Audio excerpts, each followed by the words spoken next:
Space is an extremely inhospitable place. It's an extreme environment, one that humans certainly did not evolve to live in, or even to be exposed to for any length of time.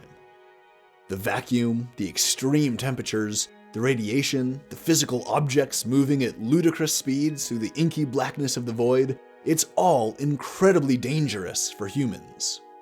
This is a problem for any attempts at putting humans in space or on other planets long term.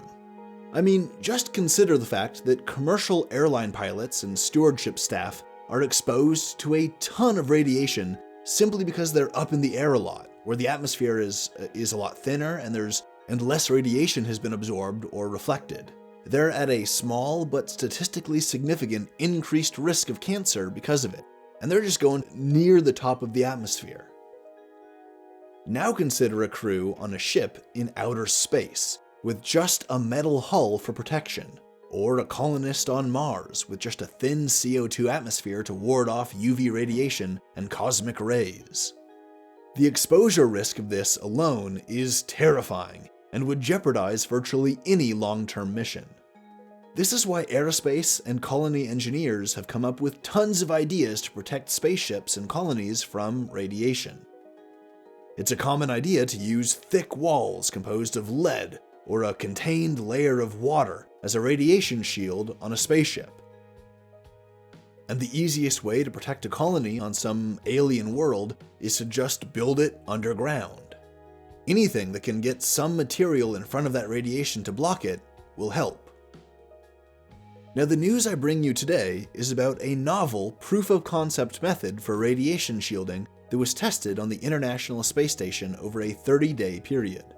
The authors argued that any kind of radiation shield for a spacecraft or a space colony must be innovative, as radiation in space is varied and complex, meaning, quote, there is likely no one-size-fits-all solution to this problem, which is further aggravated by up-mass restrictions, unquote.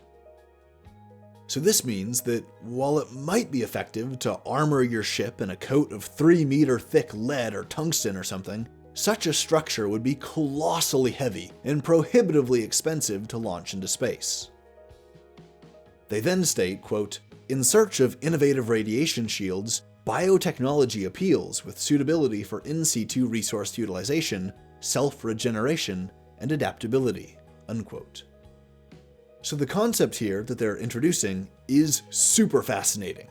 They want to use biotechnology as a radiation shield, because a living organism could be fed from a system within the ship, it could regrow areas where it was damaged, and it could respond to changing environmental conditions.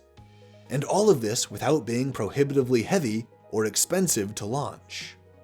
I mean, if you were to grow a fungal radiation shield, you could launch with a small bag of seeds or spores or what have you, and then grow it up in space. That's an ingenious way to save weight on launch. You just have to find some way to protect the people in the spaceship during the growing period. Now, I'm going to keep reading from the abstract of the paper, because it provides some really good context as well as an explanation of their research design and the results. The researchers say, quote, certain fungi thrive in high radiation environments on Earth, such as the contamination radius of the Chernobyl nuclear power plant. Analogous to photosynthesis, these organisms appear to perform radiosynthesis, utilizing the pigment melanin to harvest gamma radiation and generate chemical energy. It is hypothesized that the dissipation of radiation by these organisms translates to a radiation shield, unquote.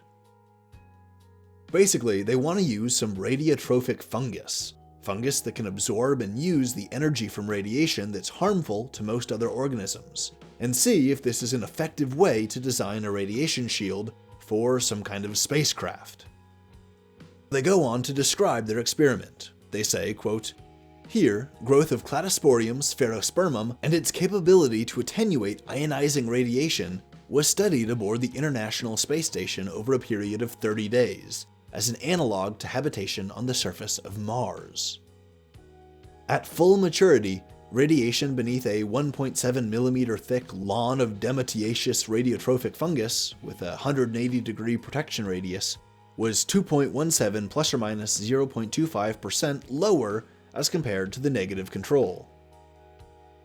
Alright, so that's pretty nuts. They're basically saying that if you can coat your spaceship in about 1.7 millimeters of this fungus, that could reduce the radiation exposure of the crew by about 2.2%. Now, that may not seem like much, but 1.7 millimeters isn't much either. If a thicker layer could be grown, or if more layers could be used, the protective benefit would increase.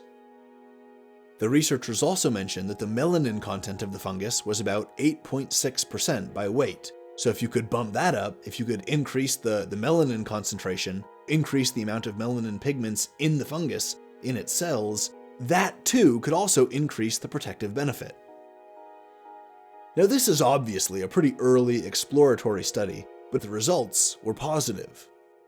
The scientists said that such biotechnology was, quote, promising as a means for radiation shielding while reducing overall upmass, as is compulsory for future Mars missions, unquote.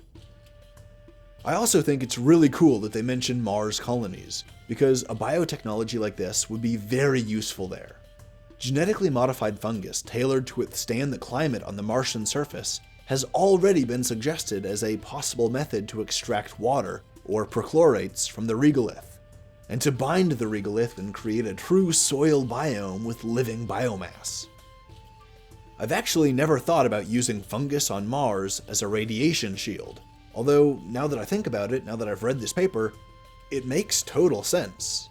I'm imagining a very tightly knit, efficiently laid out nest of structures, half embedded into the regolith and half covered with a thick carpet of cold-tolerant, darkly pigmented to the point where it's dark purple or blue or black, radiation-eating fungus, like some kind of wild space-age alien hobbit houses.